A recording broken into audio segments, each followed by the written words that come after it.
강원 CBS 라디오 오해피데이 김선일 목사의 반가운 오늘을 진행하는 저는 김선일 목사고요. 저는 춘천 소양성결교회를 담임하고 있습니다.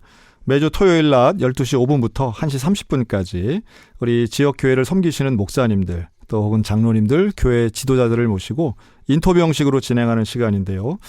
오늘은 횡성 강림교회 섬기고 계시는 신기순 목사님 나와 계십니다. 안녕하세요, 목사님. 안녕하세요, 목사님. 네. 이름은 기순이지만 남자 목사님이십니다. 오늘 나와주셔서 감사합니다, 목사님. 네, 감사합니다. 먼저 우리 청취자분들을 위해서 우리 강림성결교회 교회 소개부터 좀 먼저 해주시죠. 강림성결교회는 강원도 횡성군 강림면에 소재해 있는 교회고 1950년 3월에 창립된 교회입니다. 50년. 야, 이게 한국전쟁 직전에 시작된 교회네요. 올해로 73년. 그렇네요. 네. 역사가 오래됐네요. 목사님은 이 교회 오신 지가 얼마나 되셨어요? 올해로 21년째 2002년 네네. 10월 달에 부임했습니다. 2002년 월드컵 끝나자마자 이렇게. 네. 벌써 20년 넘으셨네요, 목사님. 네. 교회 오신 지가. 근데 오셔서 뭐 바로 교회 건축을 시작하셨다면서요? 네. 2002년도 10월 달에 와서 보니까 교회 건물이 한 30년 이상 된 건물로서 거의 무너지기 직전이었죠. 그런데 성도들은 한 20여 명 있었는데 마음속에 성전을 건축해야 되겠다는 그런 열망들이 있더라고요. 성도들이? 네. 네네. 돈은 없지만 열망들이 있고. 중요하죠. 네. 네네. 그리고 한 10년 동안 준비 기도를 했다고 하더라고요. 네. 근데 그때 막 목사님 금식하고 막 교회에서 주무셨다면서요? 네. 그래서 10월 달에 부임을 해가지고 이제 교회에 와 보니까 사택을 짓고 한 300 정도 빚이 남아 있더라고요. 빚이. 네네. 예. 그래서 뭐 건축을 해도 이 빚을 뭐 해결하고선 건축을 해야 되겠다 싶어서 그때 은행으로 마이너스 1,000만 원짜리 대출을 받아가지고 신용 대출을 받아서 300만 원 사택 빚을 갚고 그 700을 건축원금으로 교회에 이제 헌금을 하게 되었습니다. 말 그대로 빚내서 헌금하셨네요. 네, 예. 그렇게 그것이 출발점이 되어가지고 그 다음 연도 2003년도 2월 달에 건축하기 전에 그래도 금식을 하고 시작해야 되지 않나 해서 20일 금식하고 와서 성도들하고 이제 계획을 세우고 빚을 ghap으니까 빚이 없잖아요. 그런데 건축원금은 마련해야 되겠고 그래서 그때 담보대출로 한 3,800 정도를 대출을 받아서 그리고 그 기존에 700만 원 포함해가지고 한 5천만 원을 간신히 만들어서 건축 헌금을 이제 출발점이 되고 말았습니다. 야, 교회 빚 더하기 담임 목사님 개인 빚. 예. 그렇게 시작했네요. 그러셨군요. 얘 건축한다는 게 쉬운 게 아닌데. 하하. 뭐 그렇게 열심히 해서 이제 건축을 하는데 건축 과정도 쉽지 않으셨다면서요? 이제 그때 2003년도 6월 달에 이제 시작을 했는데 이 업자 선정을 하게 됐죠. 업자 선정을 여러 군데 견적을 본 결과 춘천에 있는 건설회사를 이제 선정을 하게 되었고 제가 신학교 다닐 때 이렇게 좀 이 업자들이 특히 건축업을 하는 분들이 이 일을 여러 군데를 이렇게 나누어서 하게 되더라고요. 현장이 많은 거죠. 네, 현장이 많아서. 그래서 그 건설회사에다가 저는 좀 조건을 좀 걸었었습니다. 건축을 하되 선공사, 후지급, 공정률 80%. 제가 왜 이렇게 얘기를 했냐면 학교 다닐 때 조금 이제 가정 형편이 좀 상황 환경이 어려워서 신학교 다닐 때 낮에는 좀 공사판에 일을 다니게 되었고 밤에 이제 수업을 하게 되었어요. 그래서 이 공사 현장을 나가니까 그때 돈을 안 주더라고요. 이미 목사님한테 그런 경험이 있었네요. 그런 경험들이 있어서 이 업자들한테 이게 돈을 주고 일을 시키면 일이 진행 안 되면 성도들은 그 시험 들죠. 시험 들고 뿐만 아니라 성도들의 헌금으로 건물을 짓는 건데 그렇게 계약 조건을 내세웠더니 또 마침 또 수락을 하시더라고요. 네. 그래서 그때 2002년도 3년도 평당 250 잡아가지고 건물 건축비만 한 5억 정도 200평 그렇게 그렇군요. 해서 계약금 10% 5천만 원을 주고 땅 팔아 그렇게 시작해서 2003년도 6월 3일 날 기공식을 이제 저걸 하게 되었습니다. 시작했네요. 예, 예. 땅을 파기 시작했고 그렇게 하면서 가정에서 땅 파고 또 이제 업자가 와서 이제 저희 교회는 철근 콘크리트 라벤조 형식으로 바닥부터 지붕까지 다 콘크리트 건물로 이렇게 짓는 상황이었어요. 그렇게 짓고다 보니까 이 업자가 네. 이제 선공사 후지급 공정률 80%니까 어느 정도 일을 하고 하면 돈을 그때 맞춰서 주긴 그렇죠. 했어요. 네네. 근데 그때 이 업자는 다른 또 한 공사 현장이 있는데 있었겠죠. 예, 네. 예. 그러다 보니까 돈이 좀 나와서 이쪽으로 돌리고 또 그러면서 돈이 좀 돌아가야 되는데 돈이 안 나오니까 많이 좀 어려워하더라고요. 그래도 제가 그 업자분한테 그런 얘기를 했어요. 저희 교회는 성도들이 내는 헌금으로 건물을 짓는 거니까 교회를 짓는 거니까 돈을 다른 데다가 하지 말고 그냥 이 건축하는 데만 사용되었으면 좋겠다라고 이제 했죠. 그러더니 얼마 지나서 감당이 안 됐는지 업자가 이 철근 공사만 하고 네. 가버렸어요. 이런 일들이 왕왕 있더라고요. 네. 하여튼 뭐. 네네. 예, 그러고서 이제 그 건설회사에서 두 번째 업자를 이제 선정해서 보내왔고 그런 가운데서 이제 지붕까지 다 덮게 되었어요. 보면 거기 건축을 시작할 때 목수가 들어가고 그렇죠. 철근 공사하는 하청업자가 들어가고 그 다음에 레미콘 회사 그 시멘트 하청업자가 네, 들어가요. 네. 그때마다 목수들은 보름마다 이렇게 돈을 지급해야 되니까 뭐 1,000만 원, 뭐 2천만 원 이렇게 할 때는 현금으로 그 자리에서 그 업자한테 돈을 주면 그 직접 업자는 주는군요. 하청업자한테 주고. 돈을 주고 그러면서 사인을 받죠. 네네네. 간이 영수증으로 1,500만 원을 뭐 몇 월 며칠 날 지급하였음을 영수합니다. 그런 가운데서 이제 지붕까지 덮고 돈이 한 1억 정도가 나가야 될 상황이 됐어요. 네네. 그래서 그때 마침 또 건축비가 뭐 땅을 팔아서 헌금하신 분도 있고 또 여러 가지 이제 그렇게 헌금이 모아져서 1억이라는 돈은 좀 큰 돈이잖아요. 그럼요. 지금도 큰 그럼요. 돈이고 2003년도에는 더 큰 돈이죠. 이 돈은 그냥 현금으로 주기가 좀 겁나더라고요. 그래서 안전하게 하기 위해서 계좌이체 그것도 네. 건설회사 본사에다가 계좌이체하고 본사에서 그 업자에다가 계좌이체를 하게 그런 형식으로 뭐 그런 안전한 방법이죠. 네, 그렇게 하라고 그래서 계속 현금을 주다가 1억은 계좌이체를 했어요. 그런데 그 업자가 10,000원짜리 건으로 1억을 현금을 찾았다고 하더라고요. 그 이유는 하청업자한테 주려고 이제 밀린 돈을 주려고. 근데 그렇게 찾아가지고 그날로 업자가 사라졌어요. 그렇게 사라졌으니 네. 철근한 공사 하청업자, 그 다음에 목수 일을 했던 하청업자, 그리고 레미콘 하청업자가 전태 찾아와서 왜 돈을 안 주냐. 그래서 그 업자한테 받아라. 우린 회사에다가 입금을 했다. 사라졌다는 거예요.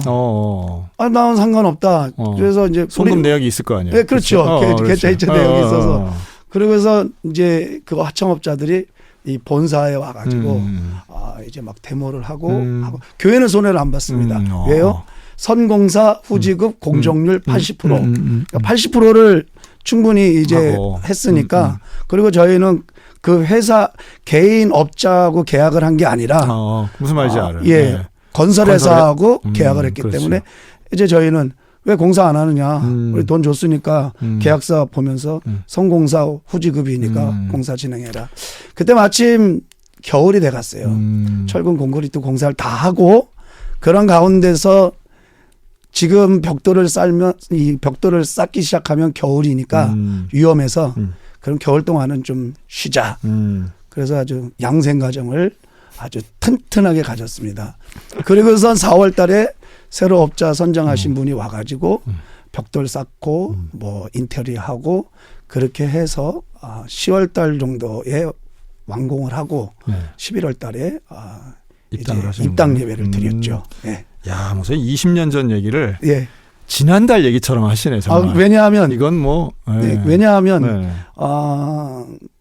처음 땅을 딱 파고 네네.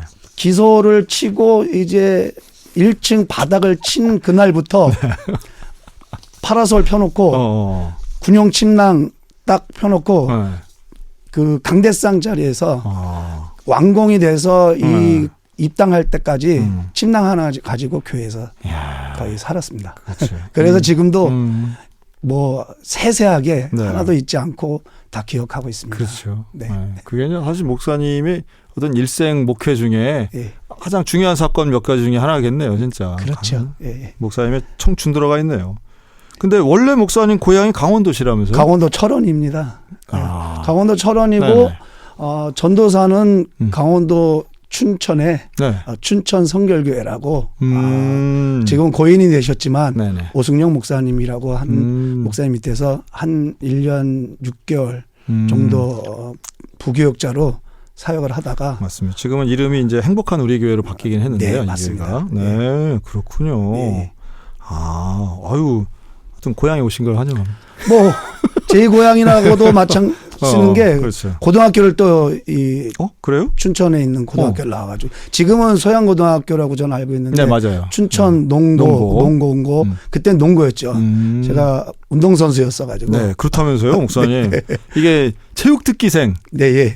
무슨 종목이었죠, 목사님? 제가 초등학교 때 단거리, 중거리 달리기 선수였어요. 그러고서 중학교 3학년 때 강원도 도민 소년체전에서 800m 신기록을 냈어요. 금메달이네. 대신기록. 금메달이죠. 중학교 3학년 때는 강원도에서 800m를 저를 잡을 친구가 없었죠. 그러고서 이 춘천에 있는 이 농구 그때 마라톤 코치 선생님이 스카웃 제의가 들어와서 그때는 명륜고등학교, 강릉의 명륜고등학교하고 여기 춘천에 있는 농구하고 두 학교에서 스카웃 제의가 들어왔는데 강릉은 너무 멀고 그래서 춘천으로 오게 되었습니다. 이야, 800m 이러면 이제 중거리에 해당되겠네요. 이야, 그 중학교 때, 고등학교 때 강원도 1등. 예, 고등학교 때도 뭐 1, 2, 3학년을 800으로 주종목을 했고 그걸로 전국체전 강원도 대표로 400m 트랙 2바퀴 뛰는 거잖아요. 네, 맞습니다. 그러면 그 다음에는 황영조 선수하고도 같이. 황영조 선수는 1년 후배. 같은 학교? 아니죠. 아니에요? 황영조 선수는 강릉 명륜고등학교. 명륜고등학교. 거기 출신이고. 이제 강원도 선발전을 하고 나면 강원도 상비군을 춘천에 모여서 연습을 합니다. 전국체전 준비 연습을 해요. 그래서 같이 하게 됐죠. 이야, 목사님 정말 특별한 이력입니다. 목사님들 중에 이런 엘리트 스포츠 출신이 별로 없거든요. 그러시네. 네. 야, 얼마나 잘 뛰고 뭐 훈련하고 이럴 때 이때는 합숙 훈련하지 않았나요? 그렇죠. 그렇죠. 뭐 지금 그 고등학교 때는 3년 동안 학교 내에 육상부 기숙사가 따로 있었어요. 거기 있었고 그리고 저희가 다닐 때에 저희 동기들이 전국체전 다 1등한 친구들이 있었습니다. 그때는 뭐 고등학교 때는 황영조 선수보다 더 빠른 친구가 지금 원주 한전에서 지금 근무하고 있는데 그 친구가 이 방송을 들을지 안 들을지 모르지만 정말 잘 뛰었습니다. 그래서 그 친구는 5,000m, 1000m 장거리, 중거리 그 정체전 우승을 해서 금메달 2개를 따고 그러면서 한전으로. 그럼 목사님도 마라톤 하셨어요? 마라톤 학교니까 새벽에 20km, 오후 운동 20km, 1, 2, 3학년 때 매일 40km씩 훈련을 했습니다. 매일 40km 뛴다고요? 예. 그래요? 거의 매일 40km. 매일마다 뛴다고요? 네, 예. 그게 가능한가요? 그거 아니 그 시간 새벽에 20km.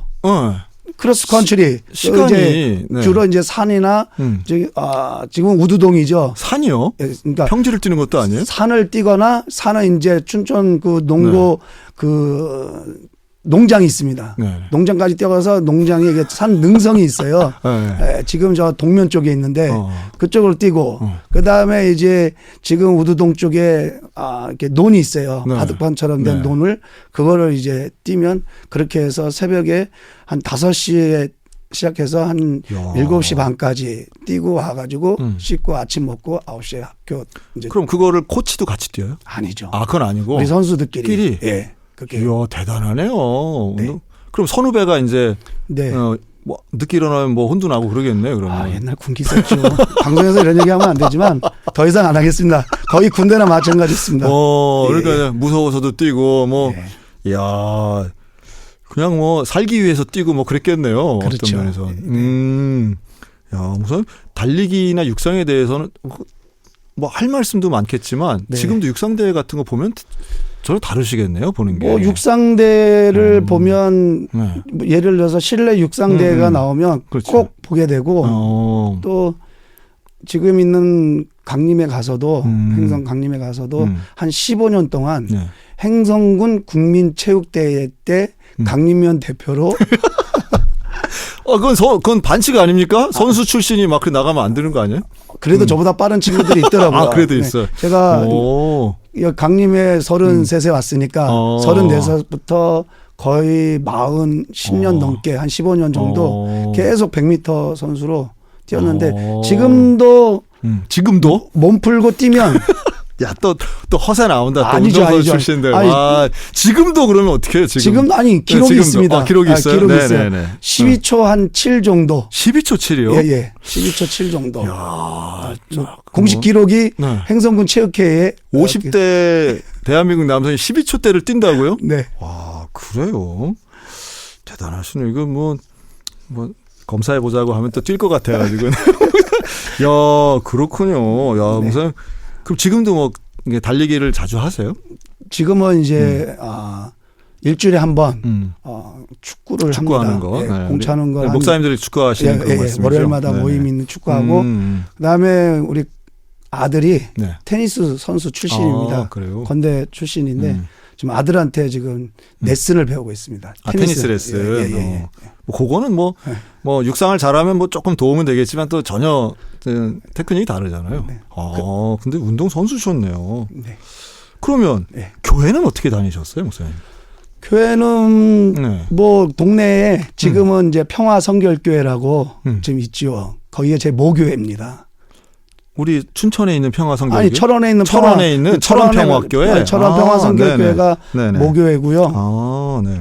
뭐 주일학교 때 뭐 나가기도 했고 중학교 때도 이제 좀 다녔는데 초등학교 때 워낙 조금 개구장이 짓을 많이 해서 좀 선생님한테 좀 혼이 나서 교회를 좀 안 나갔다가 네네. 중학교 때 이제 또 선배 형들이 권유를 해서 이제 또 교회를 나가게 됐어요. 그러다가 고등학교를 춘천을 왔고 네네. 지금도 잊지 않고 있는 게 1986년도에 네. 86년도에 아시안 게임 있던 때네요. 네. 그때 와가지고 휴가 때 선배 이제 누님들이 기도원 한번 가보지 않을래 해가지고 교회는 이제 뭐 듬성듬성 다니기는 했으니까 그래서 그냥 심심하기도 하고 해서 기도원을 같이 갔었죠. 지금 말씀하시는 그 선배나 누나들은 다 육상부 선배들이에요? 아니죠. 친누나예요? 아니죠. 아니고. 그 네. 동네의 동네 선배들? 교회 선배들. 지금 우리 네네. 강원 서지방 지방회장님을 역임한 김진수 목사님의 사모님. 그 사모님이 저희 교사였습니다. 저를 주일학교 때 저를 지도해 주셨던 교사였습니다. 김진수 목사님 이름도 나오네요. 네. 그러셨군요. 네. 그래서 그 선배 누님들이 기도원 가자고 안내를 해서 갔는데 그때 강사님이 지금은 돌아가셨죠. 강다리 목사님이시라고. 유명하시죠. 네, 강다리 목사님. 뭐 기도원에 갔더니 제가 그 어릴 때 고등학교 때 기억으로는 한 1,000명 이상이 모였던 것 같아요. 기도원에. 철원에? 그 경기도 포천에 있는 있는 기도원이었어요. 네네. 지금은 없어졌더라고요. 그 기도원에 갔는데 막 북치면서 막 집회를 하는 거예요. 처음 그 광경을 봤는데 조금 무섭기도 하고 했고 그러면서 이제 뒷자리에 앉아서 네네. 이제 듣는데 그 강다리 목사님이 그런 네. 말씀을 하시더라고요. 회개해야 천국 간다. 회개 안 하면 지옥 간다라고 그런 얘기를 하시길래 제가 속으로 네. 난 잘못한 게 없는데 무슨 걸 회개를 하지. 그러면서 너무나 그때 그 강다리 목사님이 가르쳐 준 게 뭘 잘못했는지 기억이 안 나면 공책에다가 적어봐라 그러시더라고요. 그러니까 매점에 가서 공책을 샀어요. 또 공책을 사서 또 누님들이 사오라 그래가지고 사가지고 이렇게 하나씩 적다 보니까 꽤 많더라고요. 순수하네요, 진짜. 뭐 이 방송을 들으신 분들 많이 웃을 텐데 여학생들 고무줄 놀이하면 고무줄 끊고 그리고 여름에는 이제 수박서리하고 참외서리하고. 왜 조그맣게 말씀하세요? 그러니까 이제 70년대의 그 일반적인 말썽꾸러기들 모습이 그냥 그대로 그런 있네. 모습 그런 것도 다 적으라고 하니까. 그렇지. 그래서 이제 맞아요, 적는 거. 적었어요. 그 다음에 그 적은 거를 눈을 뜨면서 그걸 읽고 잘못했습니다 그러라고 그러더라고요. 네. 그래서 그걸 써놓은 거를 이제 공책 한 장에 다 적혀 있더라고요. 제가 뭐 다 얘기는 안 했지만 그래도 골목대장을 초등학교 6학년 때부터 거의 고등학교 가기 전까지 골목대장을 하긴 뭐 했으니까 운동 잘하고 예. 그랬을 테니까 리더십 있고. 예. 거의 뭐 선배들하고 놀았죠. 맞짱을 떠도. 만약에 예를 들어서 또 허세가 나오는 것 같은데. 네네. 고등학교 왔는데 네. 휴가를 갔는데 후배들이 누구한테 맞았대요. 그래서 그쪽에 일장 나오라 그래서. 일장 나와라. 그래서 그냥 일장거리 맞짱 타서. 아유, 야, 이런 건 또 뭐 확인이 가능하지도 않고 그냥 뭐 그런가 보다. 조사하면 다 나옵니다. 네네네. 철원에 예. 일장. 예. 그렇게 해서 그런 것들을 다 네. 적었죠. 그러다가 갑자기 지금도 너무 생생한 게 그렇게 기도를 하라 그러더라고요. 네네. 그렇게 기도를 하는데 갑자기 이 깜깜해지더라고요. 깜깜해지면서 뭐 하얀 칠판이 하나 나오더라고요.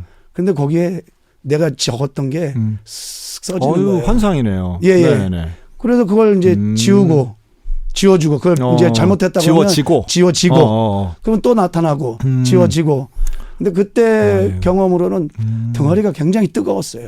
맞아요. 그런 거 있죠. 엄청 뜨거워가지고 그러면서 막 이렇게 지워지고 제 생각으로는 한 30분, 한 40분 그렇게 한 거로 기억이 났어요. 그러고선 다 그걸 이제 지워지고 기도하고 잘못했다고 하고 그런 다음에 제 마음에 찾아온 거는 평안함이었어요. 좀 명확한 체험이네요. 네.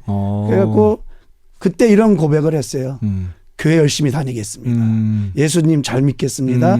주일 성수하겠습니다. 네네네. 그리고 훌륭한 장로가 되겠습니다. 훌륭한 장로가 되겠습니다. 예. 교회를 잘 섬기는 그때 구체적이네요. 네, 예. 그러면서 마음이 평안했습니다. 그리고 눈을 딱 떴는데 네네. 제가 기도한 자리는 뭐 가운데였는데 제가 눈을 떠보니까 한 10m 좀 넘는 20m 뒤에 제가 몸부림치면서 기도한 거네요. 그런데 네. 주변에 어머니들이 할머니들이 이렇게 동그랗게 있더라고요. 그러니까 제가 기억으로는 10시부터인가 기도를 한 것 같은데 새벽 4시까지 그래요? 그렇게 했는데 저를 건들지 말아라고 이렇게 얘기를 했다고 하더라고요. 떼굴떼굴 그러면서 그냥 기도하고 울고 한 거지. 그런 것 같아요. 그래서 뭐 눈물, 콧물 그렇지. 그냥 땀에다가 또 여름이었으니까 그러고 와서 그 뒤로 이제 춘천에 와서 새벽 예배 드리고 새벽 운동 나가고 그렇게 했습니다. 하루 40km 뛰면서 새벽 예배 하시고 교회에서 하고 이제 더 이상 안 싸우고 일장 안 하고 그럼요. 1등하고 이제 그러셨네. 와, 그렇고. 그러니까 목사님 정말 운동하신 분들의 어떤 그 확고하고 확실한 거 이렇게 좋아하는 것처럼 체험도 분명하게 하셨네요. 부정할 수 없는 그런 체험을 하셨네. 어린 나이에. 그래서 목사님 어떤 운동 선수의 길과 근데 지금 목사님 되셨잖아요. 어떤 신학교에 간 건 또 전혀 다르셨을 텐데. 고등학교 3학년 때 이제 진로 문제를 놓고 그렇겠죠. 실업팀을 가느냐 대학을 가느냐 사실 그걸 놓고 기도하러 기도원을 갔습니다. 지금도 있는 것 같은데 북한산 쪽에 있는 신해산 기도원이라고 그때 3일 금식을 작정을 하고 기도원에 들어갔어요. 근데 3일 동안 아무 응답이 없고 마지막 날 그런 음성인지 말씀인지 저한테 이런 기도를 이제 배도 고프고 네네. 힘도 없고 배고프지. 운동선수 고3짜리 운동선수인데 얼마나 배고프겠어요. 그렇죠. 그냥 생으로 굶으니까. 육상 선수는 음식 조절 잘 안 하죠. 그냥 하나요? 음식 조절은 안 하고 그냥 먹고 싶으면 다 먹잖아요. 다 먹고 다 뛰면 다 빠지니까. 그렇지.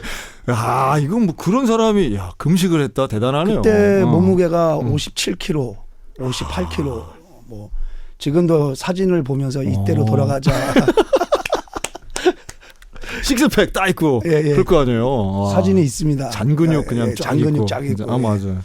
그렇게 금식을 이제 하는데 기도하는 중에 네네. 사랑하는 아들아 내가 나를 사랑하느냐. 그래서 제가 주님을 너무 사랑합니다. 그래서 한 3번 정도 이런 말씀이 그냥 들리더라고요. 제가 주님 너무 사랑합니다. 주님 사랑해서 주일도 열심히 지키고 운동 내가 꼭 금메달 따서 하나님께 이 영광을 누구에게 돌리겠습니까? 하나님께 영광 돌리겠습니다. 그런 아주 생각을 하면서 운동을 했죠. 그리고 실업팀을 가느냐 고등학교를 가느냐. 그런데 그렇게 하고선 마음 평안하게 뭐 대학을 가라, 실업팀을 가라 그런 응답은 없었고 그냥 그런 말씀에 은혜가 있어서 집에 오고 그때 이때 성령 체험을 하고 막 은혜 체험한 뒤로부터 새벽기도 다니고 틈만 나면 성경을 읽었어요. 기타도 칠 줄 모르는 거 C코드, D코드, G코드 이거 가지고 찬송을 부르세요. 밤새도록 부르고 오기 밤새도록 부르고 그렇게 해서 성경을 보는데 요한복음 21장에 그 예수님께서 베드로에게 하신 말씀이 그 구절이 있어서 그때 저 소름 돋았습니다. 이 말씀이 여기에 있는 거야. 말씀을 모르면서도 하나님으로부터 들은 게 먼저고 기도원에서. 그런데 그 말씀을 그러니까 내 양을 먹이라 내 양을 치라라는 말씀이 있길래 그러면 제가 목회자가 되라는 건가요? 그런 마음이 오더라고요. 그래서 제가 그랬어요. 저는 못합니다. 초등학교 때부터 지금까지 열심히 달리기만 했는데 제가 무슨 신학을 합니까? 저 못합니다. 그렇게 기도를 했어요. 기도를 했는데 그렇게 기도할 때마다 제 마음에 오는 거는 네가 하냐 내가 시키지라는 그런 마음이 왔어요. 그래서 그러면 기도하면서 군대 가서도 이 마음이 변치 않으면 제대하자마자 신학을 하겠습니다. 그렇게 순종을 했어요. 그리고 바로 1년 지나고 졸업하고 1년 뒤에 군대를 갔죠. 먼저 가신 거네요. 군대 가가지고 또 이사단 양구에 있는 이사단 수색대로 또 떨어지게 된 거예요. 건강하니까. 몸 빠르고 건강하니까 뭐. 수색대는 뭐 딱이네 뭐. 공 잘 차고 스케이트 잘 타면 뭐 휴가 14번 나오고. 그렇지. 근데 주로 근무를 이제 야간 근무도 나가고 그런 가운데서 이등병 때 교회를 가야 되잖아요. 그렇죠. 그때는 조금 그런 가혹행위가 조금 심했죠. 눈치도 많이 보고. 그렇죠. 교회 간다 하니까 그냥 뭐 일단 처음부터 이건 걸리지 뭐. 별이 반짝반짝하고 지금 이런 하기가 큰일 나는 거잖아요. 지금 한 사람 다 하면은 그죠? 다 걸려 들어가겠죠. 뭐 그때 당시 뭐 80년대의 군대는 뭐 그렇죠. 이등병이 교회 간다 그러면은 뭐 때리기도 하고 그렇죠. 얼차려도 있고 그랬겠죠. 89년도 10월달에 입대해가지고 수색대에 이제 가서 교회를 간다고 하니까 그래도 가야 된다고 해서 이등병 때는 교회 가서 예배를 못 드렸어요. 그냥 울다만 왔어요. 그러고서 이제 일병이 되는데 꼭 수색 때는 주말에 공을 차요. 야, 무슨 프로 선수들도 아니고. 체력 단련 훈련이라고 이제 공을 차는데 제가 빠르잖아요. 그렇죠. 뭐 축구 잘하셨을 것 같은데. 그냥 저는 그냥 쳐놓고 뛰면 대충 뻥 차놓고 공한테 먼저 가니까. 지금 강원사 지방 프로테 목사님들한테 뭐 물어보면 다 압니다. 이게 뭐 제가 잘 알고 있습니다. 그렇게 그때 또 20대니까. 그래서 나중에는 축구 시합을 오후로 미루더라고요. 주일 오후로. 오전에 차던 거를 우리 소대는 신기순이 없으면 안 되니까 저기 공은 이제 오후에 찬다. 그리고 신기순은 교회 갔다 와라. 교회 가는 것 일병 때 상병들이 제일 군기가 세거든요. 상병들이 이제 이야기를 하는 거예요. 점호 시간에. 저 신기순 일병은 일요일날 교회 가는 거 반대하지 마라. 못 가게 하지 마라. 그러고서 일병 때부터 교회를 편안하게 마음이 다녔어요. 편해야 컨디션 좋고 공도 잘 네. 골도 잘 넣는다 이런 거겠지. 그리고 1년 중에 6개월은 지금은 음. 그 인제 가는 쪽에 대암산 그 원통 가는 쪽에 네네. 저희가 거기가 파견 부대가 있었어요. 거기 가가지고 6개월을 파견 근무를 서요. 매복 근무도 쓰고 정찰 근무도 쓰고. 그때 중대장님이 집사님이어가지고 저 새벽기도 좀 나가면 안 되겠냐고. 군대 있을 때도 새벽기도를 나갔어요. 그럼 민간인 교회로 가셨겠네요. 그렇죠. 유병사 네네. 밭대로. 네네네. 그런데 상병 때 주로 근무를 이 선임들은 근무를 새벽 시간에 근무를 안 써요. 초반 근무를 써요. 그리고 저 깨어날 때까지 자고 일어나야 되니까. 통잠 자야 되니까. 예. 그런데 교회를 가야 된다니까 초반에 자야 되잖아요. 좀 밉상이죠. 그런데 워낙 이 운동을 잘하니까 그게 또 다 덮어지더라고요. 그래서 초반 근무 쓰고 네. 새벽 4시에 일어나서 새벽기도 갔다 오면 그때까지도 별이 철렁철렁 있죠. 그러면서 지금 좀 전에 불렀던 주여 내 꿈에 배웠으니 네. 그 찬양을 들으면서 부르면서 그렇게 하면서 새벽기도를 좀 나갔던 기억도 있었어요. 청년 시절이 참 하여튼 뭐 군복무 목사님들이 좀 공통점 같아요. 군복무 때 더 신실하고 더 하나님 찾고 이런 신앙에 대한 공감이 더 생기시는 것 같아요. 군대 있을 때 예수님을 더 깊숙이 이렇게 은혜를 많이 체험을 했던 것 같아요. 더더군다나 입대 전에 이 마음이 전역 후에도 유지됩니다. 신학하겠습니다. 이런 서원까지 하신 상태니까. 그러면은 전역 후에 진짜로 신학교를 가셨겠네요, 목사님? 바로 4월 달에 제대를 하고 뭐 지금 이제 서울신학대학교를 이미 늦었고 그때 우리 기성교단에는 지방신학교 운영제도가 있었어요. 있죠. 그래서 서울에 있는 그 중앙교회에 중앙신학교라고 있습니다. 여기도 규모가 큽니다. 네. 그때 저희가 다닐 때 전교생이 400명이 넘었으니까요. 그럼요. 그때 후반기 학기로 바로 이제 입학을 했습니다. 그렇네요. 네. 그러니까 진짜 하나님과의 약속을 지킨 거네요. 네. 하나님도 약속을 지키셨고. 근데 그때 가족들은 어떻게 하셨어요? 반응은 어떠셨나요? 저희 지금은 아버님은 고인이 되셨지만 저희 집안이 우리 아버님이 3대 독자셨어요. 네. 그러니까 저희 친할머니는 아버님을 낳자마자 돌아가셨고 증조 할머니가 아버님을 키우시고 동양젖으로 키우셨어요. 그리고 그렇게 했더니 아버님이 유교 사상에 이 제사 문제라든지 이런 거에 굉장히 철두철미했어요. 어머니는 절에 다녔었고. 그래서 제가 신학을 한다니까 3대 종교가 다 있네. 네. 그래서 아이고야. 호적에서 빼겠다고 하길래 호적에서. 제가 제일 힘들었던 거는 명절날이 제일 싫었습니다. 모든 친척들이 다 저희 집에 모여서 제사를 지내는데 다 제사상에 절을 하는데 저만 맨 끝에서 기도만 하고 있었으니 얼마나 그분들이 바라볼 때 밉상이겠어요. 철원에서. 그래서 그렇군요. 좀 저 때문에 명절날 좀 큰 소리도 났던 적도 있었고 그러면 저는 또 교회로 바로 가서 슬그머니 교회로 가가지고 교회 이제 지하실 기도실에 가서 그냥 울면서 기도하고 그런 청년 시절이 있었습니다. 그런데 결국에는 어머니도 신앙생활 하셨다면서요? 어머니 아버님이 제가 목사 안수 받는 해에 그러니까 딱 10년 걸리더라고요. 목사 안수 받는 해에 가족들이 다 모였을 때 아버님이 형님들한테 가족들한테 나는 이제 기순이가 다니는 그 종교로 나는 바꾸겠다. 너희들이 바꾸는 거는 자유지만 우리는 이제 기순이가 교회를 다니는 걸 우리는 또 따라가겠다. 그렇게 해서 아버님이 바꾸고 어머니도 시골은 그렇잖아요. 네. 아니 아들이 목사인데 절에가 그래 되겠어 이런 소리 들으면 안 되니까 어머니는 또 같이 이제 교회를 다니셨는데 그때 아버님이 조금 몸이 안 좋으셨어요. 안 좋으셔가지고 한 10년간 병치레를 하셨는데 아버님은 그 병치레하면서 더 하나님을 만났죠.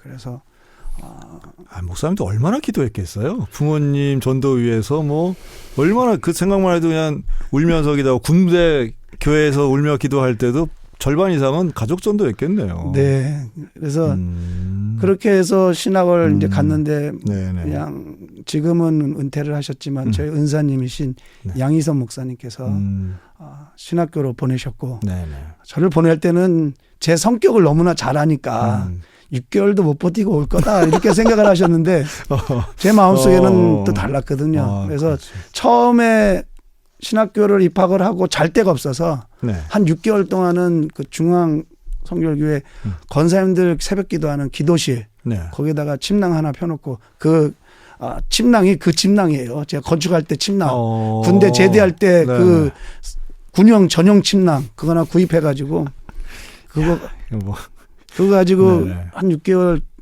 기도실에서 자고 낮에 일 다니고 밤에 공부하고 그러다가 돈이 조금 모아져서 고시원 같은 독서실이라 그러죠.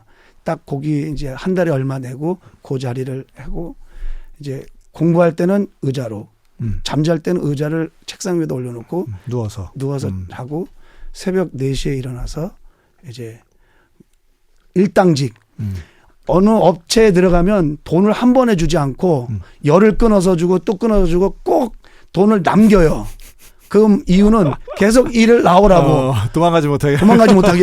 아주 이 업자들이 참. 그리고 도배일도 한 6개월 다녔는데 6개월 동안 열심히 일했는데 돈 한 푼도 못 받았어요. 아이고. 그래서 하루에 일하면 돈 받는 인력회사. 5만 5천 원 받으면 5천 원 소개비 띄고 5만 원 받고. 그러면서 신학을 하셨네. 그렇게 해서 공부하셨네. 네. 아이고.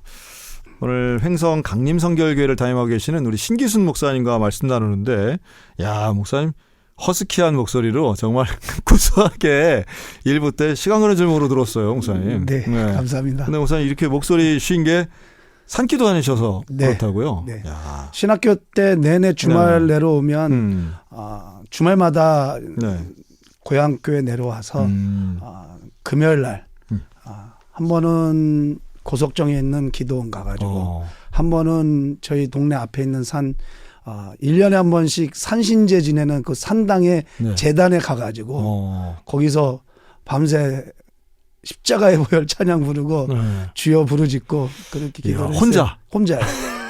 야 역시 그러시네. 목소리하고 지금 너무 잘 어울려요, 목사님. 네, 스토리하고도 그렇고 감사한데 그렇게 이제 목사 안수 받으면서 이제 부모님들도 신앙생활 하시고 참 감동적인 스토리인데요. 그리고서는 단독 목회를 전라남도에서 하셨네요. 첫 번째 단독 목회를. 전도사 시치를 받고 네네. 지금 행복한 교회라고 바뀌었다고 했는데 그 춘천교회에서 네네네. 결혼하자마자 부임하게 됐어요. 결혼하자마자 전도사로. 네네.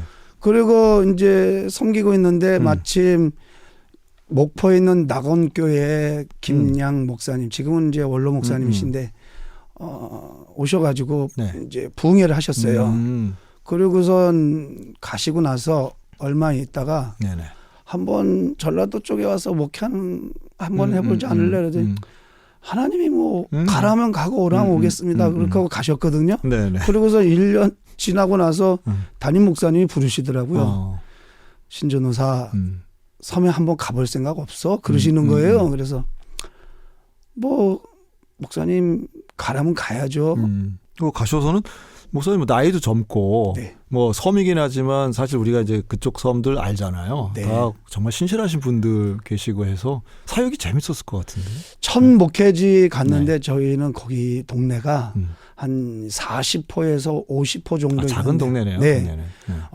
동네는 커요. 이 도초도란 섬은 27개리에 4,500명이 정도 섬 자체는 큰 섬이네요. 섬 이쪽 끝에서 이쪽 끝으로 차로 한 50분, 40분 걸리는 거리니까 꽤 긴 거리죠. 그리고 그땐 비금도라는 섬하고 다리가 연결돼 있어가지고 신안군. 예, 신안군. 네네. 그렇게 연결돼 있어서 제가 그걸 갔는데 저희 동네는 아주 작은 부락이죠. 작은 마을. 네네. 부락은 작은데 40가구에서 50가구 정도 작은 가구인데 그 교회에서 목회자가 4가정, 5가정이에요. 그 가운데서도 성결교단 목사님들이 그렇죠. 그땐 전도사님들이지. 전도사님들이 4명, 5명이 있었어요. 근데 또 특징이 그 부모들이 다 교회 안 나가. 그건 또 뭐지? 네. 그래서 1차 전도 목적이 음. 목회자 가정에 부모님들을 전도하자. 전도하기 쉬워요.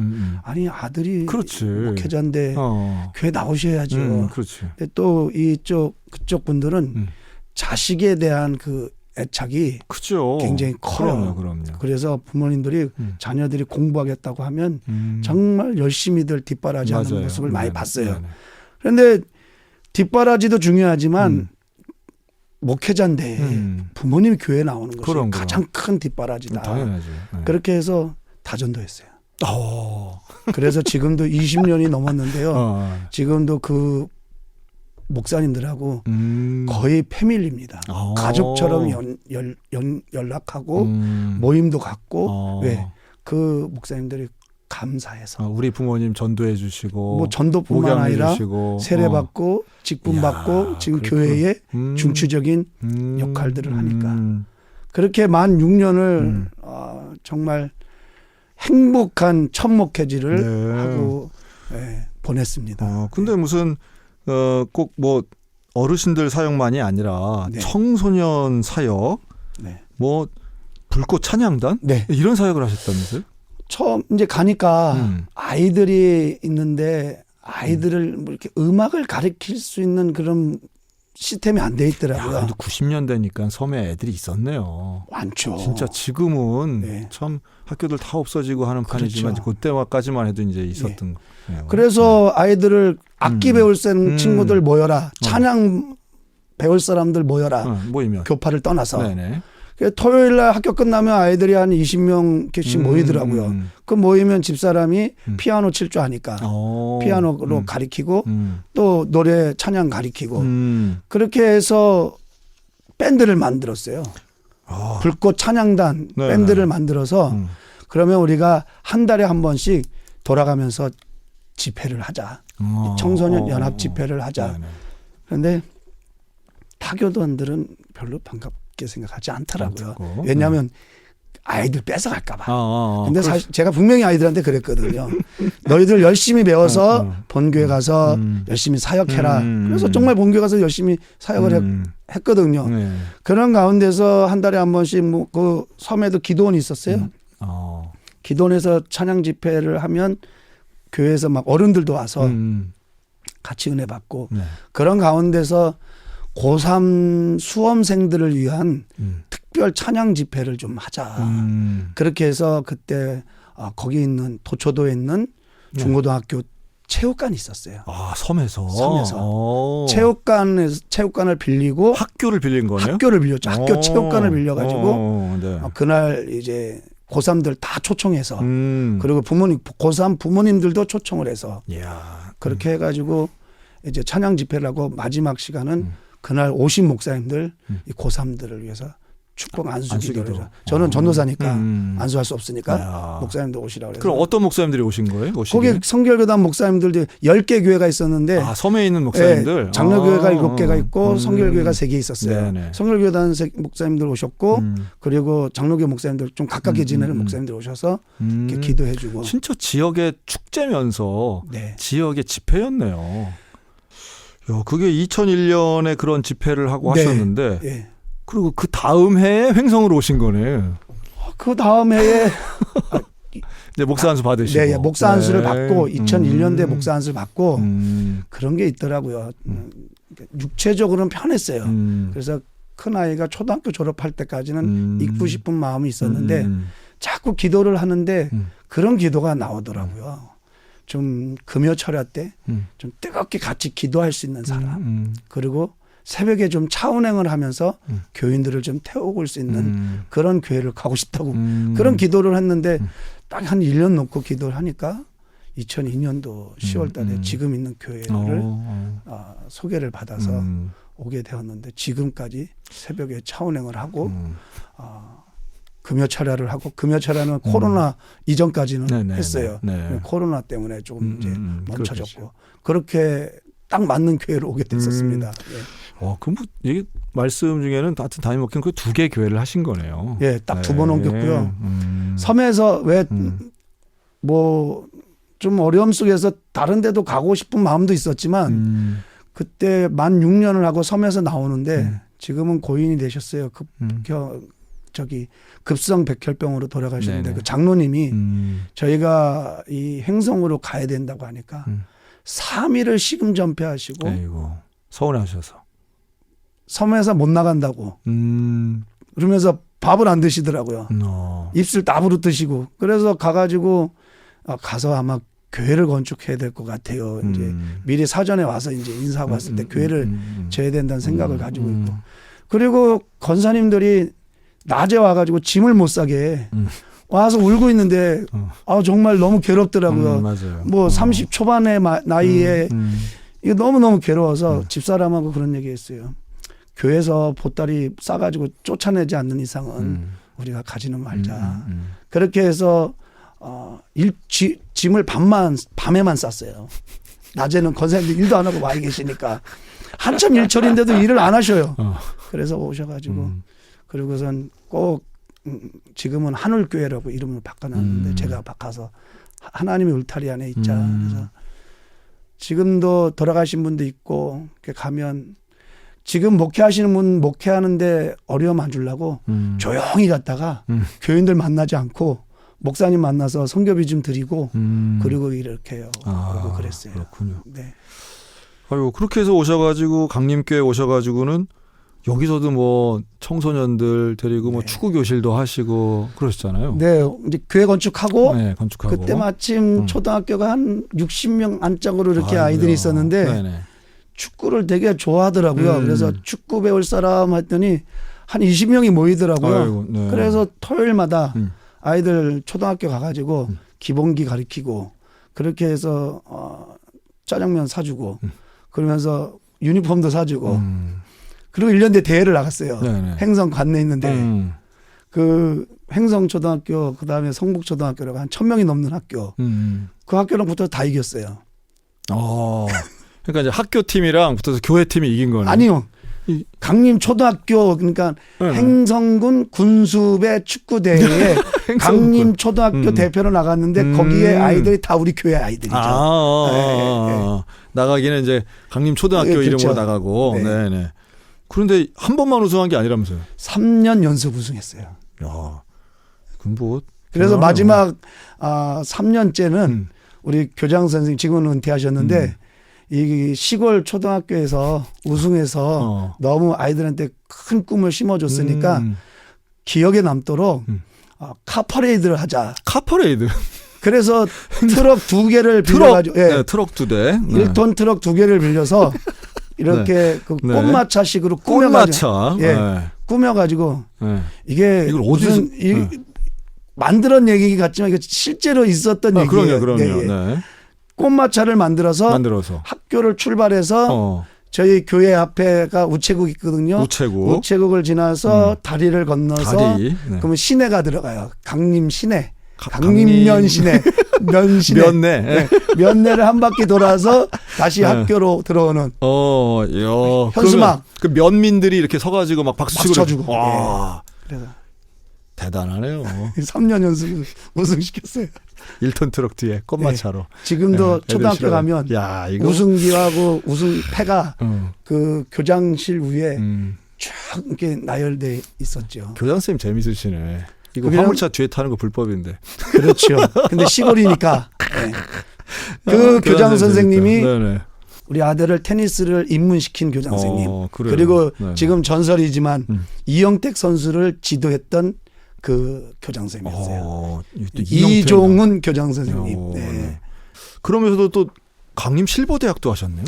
지금부터 한 10년 전에 이미 행성 시내는 이제 행성감리교회, 그 다음에 복지관 이렇게 한 4군데서 노인대학을 하고 있었어요. 근데 그때 이제 군수님하고 어떤 면담 가운데 강림면도 좀 실버대학, 노인대학 할 수 있도록 개설해 달라. 그렇게 해서 했더니 예산을 세워주더라고요. 그렇게 해서 시작을 하게 되었죠. 네.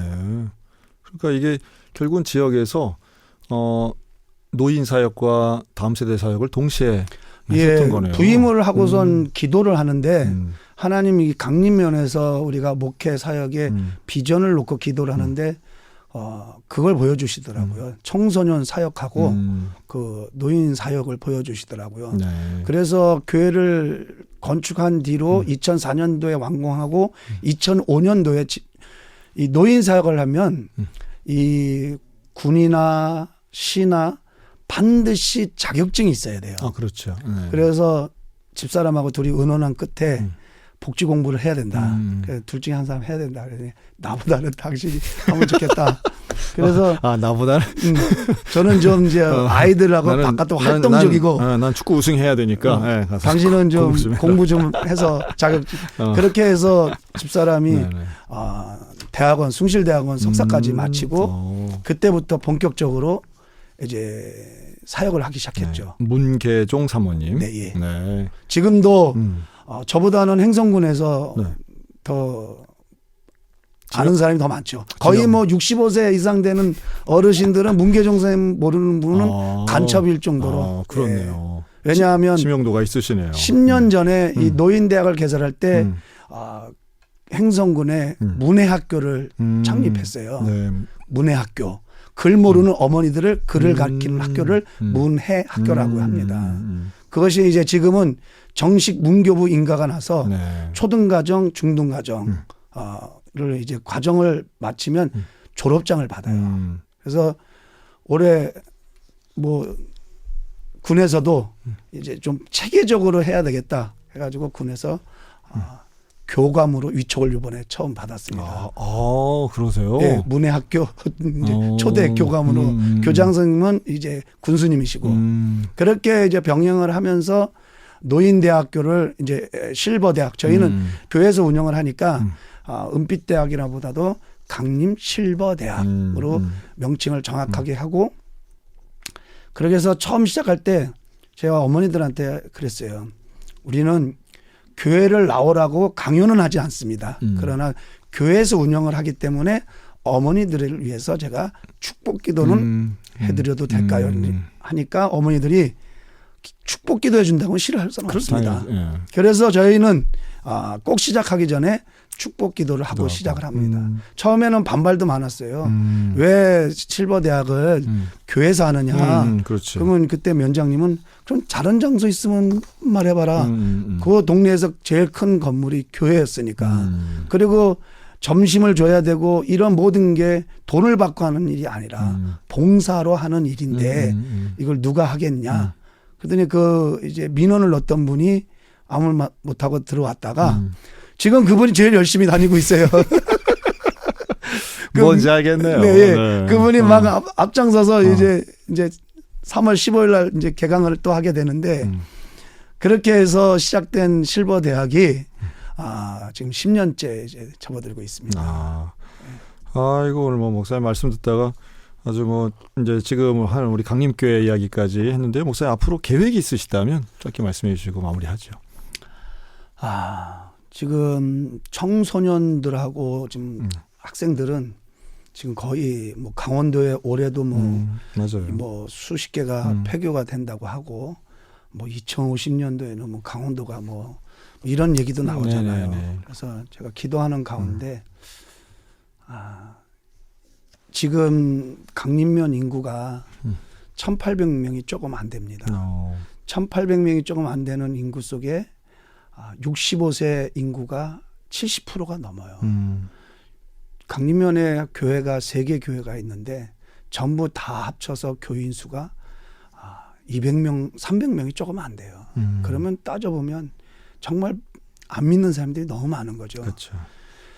다음 어르신들을 어떻게든 예수 믿게 하고 구원받게 하는 것이 저희 목표고 꼭 바라고 싶은 것이 있다면 시골이다 보니까 저희 교회가 건축을 하고 전부 땅 정리를 하고 한 6억 9천이 들었는데 지금 은행빚이 한 2억이 있어요.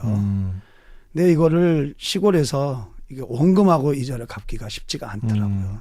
근데 벌써 이자만 20년째 이제 내고 있는데 한 2억이 되는 이 부채가 좀 그 이자 내는 부분만 좀 해결되면 이 부분을 좀 어르신들 섬기는 사역에 좀 쓰여지고 싶은데 그래서 지금 제 정말 남은 목회의 바람은 좀 이 빚이 청산이 되고 그 돈이 좀 이 지역의 어르신들을 섬기는데 쓰여졌으면 좋겠다라는 네. 것이 제 지금 바람입니다. 네. 아, 이거 목사님 오늘 너무 감사하고요. 신기수 목사님과 인사 나누도록 하겠습니다. 오늘 목사님 나와주셔서 감사합니다. 감사합니다. 네, 고맙습니다.